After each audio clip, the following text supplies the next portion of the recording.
25 दिसंबर इतनी पूरे साल में प्रसिद्ध क्यों है? 25 दिसंबर के दिन को क्रिसमस डे के रूप में पूरे भारतवासी जानते हैं और पूरे ईयर्स में बहुत प्रसिद्ध है 25 दिसंबर, यानी कि सबसे बड़ा दिन भी कहा जाता है इसे। आखिर 25 दिसंबर को ही बड़ा दिन क्यों कहा गया? पहला यह कि क्रिसमस है जो ईसा मसीह का जन्म दिवस प्रतीकात्मक रूप से है। ईसाई धर्म का सबसे बड़ा त्योहार है, इसलिए इसे बड़ा दिन भी कहते हैं। दूसरा, ज्योतिषीय और खगोलीय रूप से यह शीत अयनांत विंटर साल्स्टिस के आसपास का समय होता है, जब उत्तरी गोलार्ध में दिन सबसे छोटा होता है और इसके बाद से यानी सूरज की जीत होती है, जिसे भी बड़ा दिन कहा जाता है। भारत के राज्य उत्तर प्रदेश बलिया जिला गांव कोटवा नारायणपुर की कुछ अलग ही कहानी है, जो ना ही तो आपने कभी देखा होगा और ना ही कभी सुना होगा, लेकिन आज मैं आपको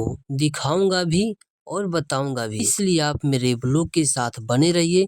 अगर ब्लॉग अच्छा लगे तो एक लाइक कर देना। नारायणपुर गांव से 9 किलोमीटर की दूरी पर अमरपुर के देई माई के नाम से प्रसिद्ध स्थान है, जहां हम अपने क्षेत्र रोड आस पास के नजारा और ठंडी हवाओं का मजा लेते हुए और बिना देर किए हम उस स्थान पर पहुंच जाते हैं जिसकी मैं बात कर रहा था। आइए मैं इसके अंदर दिखाते हुए मैं आप सभी को सब कुछ बताऊंगा। मेरे ब्लॉग में अंत तक बने रहिए। सब कुछ दिखाने से पहले मैं उस स्थान को दिखाना चाहता हूं, जिसकी वजह से यहाँ पर बहुत ही शानदार मेला भी लगता है। मैं सबसे पहले आ जाता हूँ पंडाल के अंदर और अपने जूते को सेव कर लेता हूँ ताकि कोई चुरा ना ले। डर हमें जूता चोरी का नहीं है, डर हमें नंगे पाँव घर तक जाने का है। और मैं अपने जूते को सेव करने के बाद चल देता हूँ मंदिर की तरफ। मैं भी मंदिर का दर्शन करने के बाद आइए मैं आपको दिखाता हूँ यहाँ का पूरा सिस्टम, यानी कि पूरा नज़ारा, यहाँ पर क्या क्या हो रहा है, क्या क्या होने वाला है। और ये रहा मंदिर का कुछ दृश्य जो बहुत ही अद्भुत था।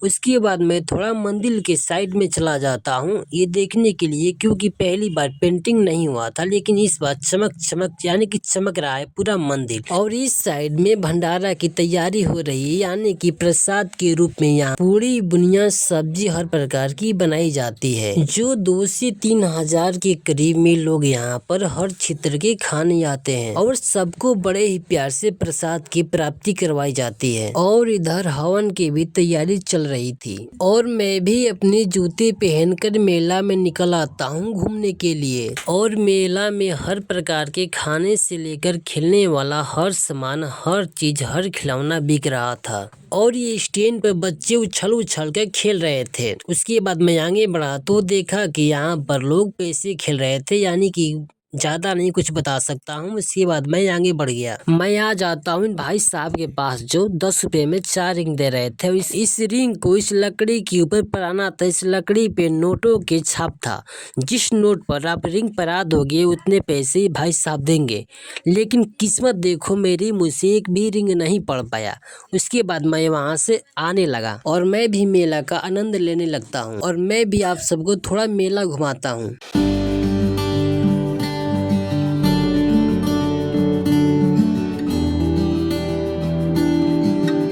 हमारे गांव के ज्यादातर लोग बड़ा दिन को इन्हीं की वजह से जानते हैं। जब 25 तारीख को आता है तो हर कोई कहता है कि अमरपुर के देई माई के पास भंडारा होने वाला है, यानी कि हमारे गांव के सभी लोग मिलकर इनके यहाँ पूजा और बहुत बड़ा भंडारा करवाते हैं। और हम भी मेला देखने के बाद, घूमने के बाद वहाँ से अपने बाइक को निकालते हैं। बाइक को निकालने के बाद हम वापस घर आने लगते हैं और यहीं से मेरा ब्लॉग समाप्त होता है। फिर मिलते हैं अगले वीडियो में, तब तक के लिए बाय बाय।